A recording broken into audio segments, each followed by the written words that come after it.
हम बहुत बार देखते हैं कि हमेशा हमें कंदमूल त्याग करने के लिए कहा जाता है। कंदमूल का त्याग करो, कंदमूल मत खाओ, हिंसा कर रहे हो, कंदमूल अभक्ष है, आदि आदि बहुत सारी बातें हमें बताई जाती हैं। और युवा को यूजुअली ये प्रश्न रहता है कि कंदमूल का त्याग क्यों करें, क्योंकि आलू तो जितनी भी सब्जी है उसका राजा है, और लहसुन और प्याज के बिना तड़के में मज़ा आते नहीं है, और हलवा तो गाजर का ही खाना है, और चाय में अदरक पड़े तब तक चाय का स्वाद आता नहीं है। तो फिर हम कंदमूल का त्याग क्यों करें? तो इसके लिए हमें उसके कंसेप्ट और थियोरी को समझने की आवश्यकता है। जो एक्चुअल फैक्ट है उसे समझोगे ना, तो निश्चित तौर पे आपको समझ में आ जाएगा कि कंदमूल का त्याग क्यों करना चाहिए। कंदमूल जो है, जैसे एक छोटा सा आलू का पीस है, आलू केवल एक एग्जाम्पल है। इस आलू को लेके आपको जितने भी कंदमूल है सबके लिए लागू करना है, भले वो गाजर हो, मूली हो, अदरक हो, लहसुन हो, प्याज हो, सुरण हो, शकरकंदी हो, आदि आदि जितने भी कंदमूल है उस सबका एक एग्जाम्पल है छोटा सा आलू ले लो। ये जो आलू है उसके आप इतने टुकड़े करो, इतने टुकड़े करो कि आगे उसका टुकड़ा ना हो पाए। वो जो छोटा सा टुकड़ा जिसका आगे कभी टुकड़ा नहीं हो सकता है, उसका नाम है अंडर। क्या नाम है? अंडर। उस अंडर के जिसके आगे टुकड़े हो नहीं सकते, परंतु फिर भी केवल कल्पना के बेसिस पे, केवल इमेजिनेशंस के बल पे इमेजिन करो कि आप उसके और असंख्या टुकड़े कर रहे हो। अब असंख्या का मतलब वैसी संख्या जिसकी संख्या हम निर्धारित नहीं कर सकते हैं, अपनी कल्पना से परे है। ऐसे असंख्या टुकड़े करो, कर नहीं सकते एक्चुअली में, परंतु केवल आपको कल्पना करनी है। अब जब उसके आप टुकड़े कर दोगे तो उस छोटे से टुकड़े का नाम है आवाज़। क्या नाम है? आवाज़। अब उस आवाज़ का जो टुकड़ा है उसके भी वापस असंख्या टुकड़े करो, कल्पना के बल पे, इमेजिनेशन के बल पे उन्हें पुनः पुनः उसके असंख्या टुकड़े करो। उसके बाद जो अंतिम टुकड़ा बचता है उसका नाम है पुलवी। अब जो पुलवी है उसके भी असंख्या टुकड़े करो। यहाँ पे ये टुकड़े करा करा के केवल आपकी कल्पना में बिठाया जा रहा है कि कंदमूल क्यों नहीं खाना चाहिए। तो वो जो पुलवी बनता है उस पुलवी के भी असंख्या टुकड़े करो, और जो लास्ट टुकड़ा बचेगा उसका नाम है निगोच शरीर। क्या है? निगोच शरीर। हो सकता है ये शब्द आपको समझ में ना आए, परंतु ज़्यादा मैटर नहीं करता, केवल भाव पकड़ने की कोशिश करो कि हमें कंदमूल क्यों त्याग करना चाहिए। उस जो लास्ट में निगोच शरीर बचा है, एक छोटा सा टुकड़ा जो हमें कभी आंखों से दिखने वाला नहीं है, पॉसिबल ही नहीं है कि हमें अपनी इंद्री आंख चक्षु इंद्री के माध्यम से दिख जाए। टेलीस्कोप लगा लो, दूरबीन लगा लो, कुछ भी लगा लो, आपको वो टुकड़ा दिखने वाला नहीं है। परंतु फिर भी इमेजिन करो कि जो छोटा सा टुकड़ा जो हमारे पकड़ के बाहर है, जो हम नहीं देख सकते, नहीं पकड़ सकते, उस छोटे से टुकड़े में अनंता अनंत निगोदिया जीव है। क्या है? अनंता अनंत निगोदिया जीव है। अब आप ये विचार करना, अनंत अनंत का मतलब क्या?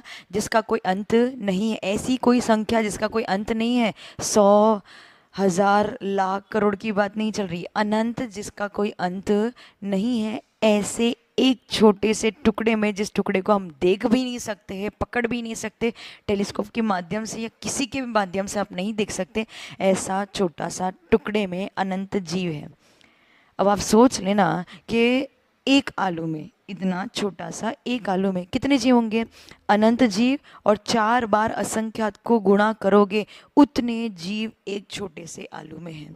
बस फर्क इतना है कि हमें वो जीव दिखते नहीं है, बहुत ही बहुत सूक्ष्म होते हैं। परंतु वो आलू यदि आपके सामने रखा हो, जीव दिख नहीं रहे हैं, परंतु यदि वो जीव हमें दिखना चालू हो जाए और थोड़ा सा बड़ा आकार ले लेना, यदि मानो कि यदि वो थोड़ा सा भी बड़ा आकार ले लेना, तो आपके लिए पैर रखने की जगह भी नहीं होगी, उतने जीव एक छोटे से आलू में हैं।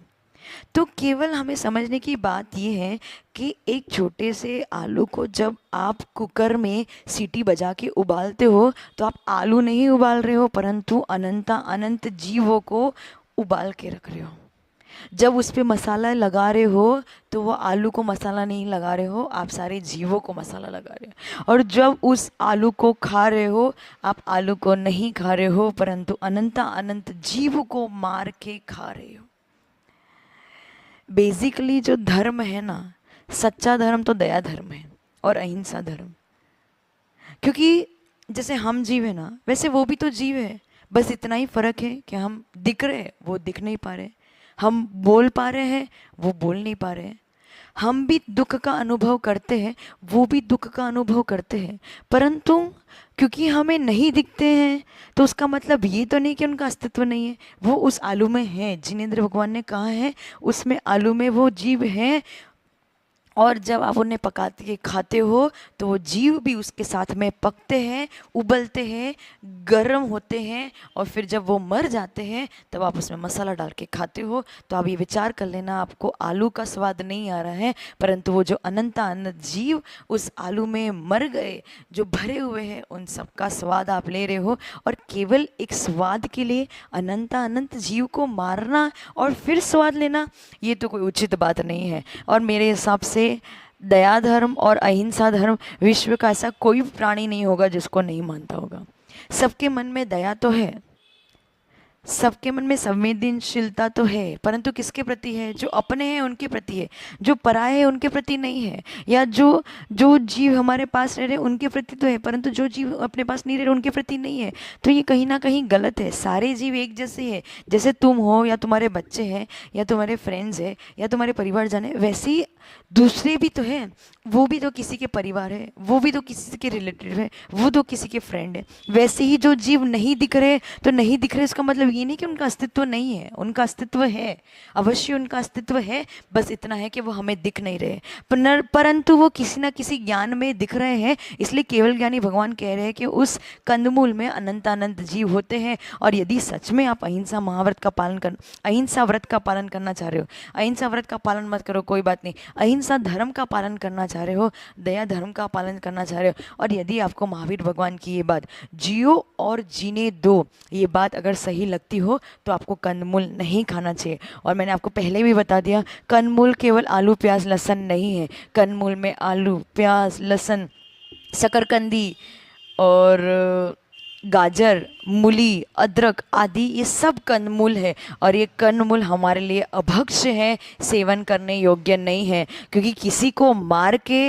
यदि हमारा पेट भरा जाएगा, किसी के पेट को चीर के यदि हमारा पेट भरा जाएगा, ये तो कोई उचित बात नहीं है, ये कोई न्याय की बात नहीं है। ये तो कहीं ना कहीं अन्याय हम कर रहे हैं। और यदि आज हम उन जो जीव हमें नहीं दिख रहे हैं, ऐसे छोटे छोटे सूक्ष्म जीव के प्रति यदि हम अन्याय कर रहे हैं, निश्चित तौर पे आगे जाके हमें भी वो बनना पड़ेगा। और फिर हो सकता है हमारे साथ भी ऐसा ही अन्याय हो। तब तुम रोते रह जाना, चिल्लाते रह जाना, लेकिन आपकी कोई सुनने वाला नहीं है। इसीलिए मेरा ये कहना है कि जो महावीर भगवान के जियो और जीने दो इस संदेश को सुनता भी है, मानता भी है और अपने जीवन में उतारना भी चाहता है, उसे कंदमूल कभी भी नहीं खाना चाहिए। उसको कंदमूल का आजीवन त्याग कर देना चाहिए।